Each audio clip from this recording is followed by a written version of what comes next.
Thank you to my former classmate, dear friend, and continuing prayer partner, Tony Richardson, who nominated me for this award. I welcome the opportunity to express my gratitude for the blessings I received and continue to receive from my participation in the Pittsburgh Theological Seminary community. My name is Sarah Heppenstall, and I am a 1992 Masters of Divinity graduate. My husband, Tal, and I are born and bred Pittsburghers. He works for UPMC in administration. Our 6 children and our 8, soon to be 9, grandchildren also live in Western Pennsylvania. My first and only full-time ministry was with the congregation of the New Bethlehem Presbyterian Church, where the friendships and prayer partnerships remain a vital part of my life. A few years ago, I retired from a 15-year part-time ministry with the congregation of the Tidal Presbyterian Church, where the relationships are also precious and important to my family. Although I had hoped to be truly retired by now, since my husband will be fully retired by the end of this year, God has recently given us the privilege of raising our 2 oldest grandchildren, a boy age 4 and a girl age 3. Woman plans, God laughs. Someday, in my spare time, if I ever really do retire, maybe I will begin to work on a Pittsburgh translation of the Bible. For example, Mark 2 would sound like this. When he returned to Capernaum after some days, it was reported that he was at home. So many gathered around that there was no longer room for them, not even in front of the door, and he was speaking the word to them. Then some people came, bringing to him a paralyzed man, carried by 4 of them. And when they could not bring him to Jesus because of the crowd, they removed the roof above him. Leviticus 26:19 would be, I will break your proud glory, and I will make your sky like iron. John 9:11 might sound like, he answered, the man called Jesus made mud, spread it on my eyes, and said to me, go to Siloam and wash. And then I went and washed and received my sight. But the most important use of Pittsburghese, which I have found over the years, is, for example, in translating John 15, I am the true vine, and my Father is the vine grower. He removes every branch in me that bears no fruit. Every branch that bears fruit, he prunes to make it bear more fruit. Yins have already been cleansed by the word that I have spoken to yins. Abide in me as I abide in yins. Just as the branch cannot bear fruit by itself unless it abides in the vine, neither can yins unless yins abide in me. I am the vine, yins are the branches. Those who abide in me and I in them bear much fruit, because apart from me, yins can do nothing. In an American culture which has become, or maybe always was, frighteningly individualistic and divided and myopic, the use of a second-person plural case, in Pittsburgh we say yins, I believe, is theologically important. I have had some experience with languages. Besides a bit of Greek and Hebrew in seminary, I studied French in high school, Russian when my husband and I adopted children from Moscow, and German as we developed a wonderful relationship with the family of our daughter's German pen pal. Many foreign languages have unique pronouns to distinguish the second-person singular from the second-person plural, to distinguish you from yins. What is the theological advantage of that grammatical distinction? Yins helps us to think in terms of a community beyond ourselves. Yins might even help us to think of a community beyond our narrow social and cultural bubbles. Located in Yinsburg, the Pittsburgh Theological Seminary community has always been, for me, a yins community. Abiding in such a Christian fellowship was never something one could do alone. Being grafted to the living vine through the experience of seminary always meant wrestling with a sense of call alongside a diversity of classmates with very different calls. Working out a personal statement of faith while being taught by a diverse faculty who required us to consider the Christian faith from some challenging and often frustratingly different perspectives meant that by the time I was ready to craft my own statement of faith for ordination, it had been well pruned. The process of navigating the graduation requirements of seminary, as well as the ordination requirements of presbytery, was guided along by a diversity of seminary staff, some of whom became friends, and some of whom felt to me like they were placing deliberate obstacles in my path.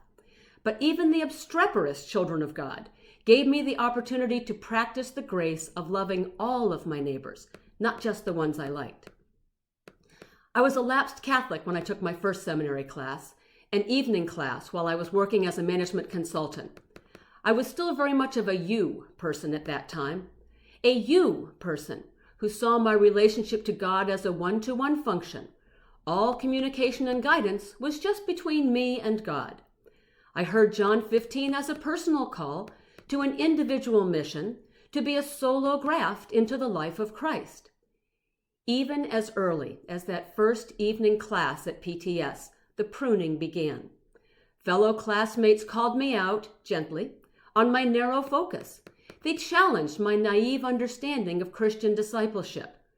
Yes, pruning hurts, but growth, and especially growth in a yins community, is inviting and exciting and welcome. Over the years, I have experienced seminary in a wide variety of ways. One evening class turned into thinking about a Master's of Arts, a few evening classes at a time. There was no evening program at the end of the 1980s. Many of us felt overlooked and left out, but we found strength in our community and in the pastoral care beyond academic necessity of those dedicated evening faculty members. Soon, I was encouraged to discern a call to ordained ministry, and through the faith and generosity of my husband, I quit my day job in business to finish a Master's of Divinity degree full-time. As I learned to abide in the very diverse and delightful Christian community of full-time students, my you developed more fully into a yins. Abiding in Christ means being a sister or brother to every child of God, whether or not they look like you, whether or not they believe like you, whether or not they hear God's call in the same way you do. Abide means giving the power and control of my life over to a God whom I do not always hear clearly and whom I can never understand completely. Abide means learning to hear and to understand the will of God by being an actively pruned part of a yins community. Abide means looking for encouragement as well as for constructive criticism from fellow students, from faculty, from staff, from alum. Abide means being open to ideas which are contrary to my ideas, from people whose goals are even in opposition at times to my goals, in order to be a part of the kingdom of the God who created each and every difficult and different and precious and beloved one of us. After graduation, I enjoyed opportunities to remain in the seminary community through continuing education events, through joining the Alumni Council, and through returning for alumni days. Several years ago, I jumped at the chance to audit a number of classes, including Hebrew, as I partnered with a student for whom English was at least a third and maybe even her fourth language. When you are conjugating Hebrew verbs, the use of yins for the second person plural is a real advantage. It was interesting to experience theological education in a quite different environment from when I was a full-time student. The faculty of the early 1990s had a few extreme liberals, while the faculty in those later years had some extreme conservatives. In fact, when volunteers at the Phonathon, which I have enjoyed for literally decades, hear alum refuse to donate because of the totally wrong-headed faculty, we have to check the graduation date of the caller to determine whether it was the more liberal faculty or the more conservative faculty which had offended this particular graduate. Jesus tells his disciples, a group in which we hope to be included, I am the vine, yins are the branches. Those who abide in me and I in them bear much fruit, because apart from me, yins can do nothing. Yins, we, are to be the diverse, wonderfully diverse, and at times conflicting, and at more times compassionately listening and generously forgiving children of God, the community of believers, the kingdom of heaven. If we are to bear good fruit, God's fruit, then we must be willing to be grafted into a vine, which includes us, sins and all, and which includes those whom we believe to be our enemies, blessings and all. I am grateful to continue to abide on the particular part of the living vine called the Pittsburgh Theological Seminary, a community which, like all faithful Christian communities, struggles and fails and succeeds and blesses, and by the grace of Jesus Christ, bears good and abundant fruit to the glory of God.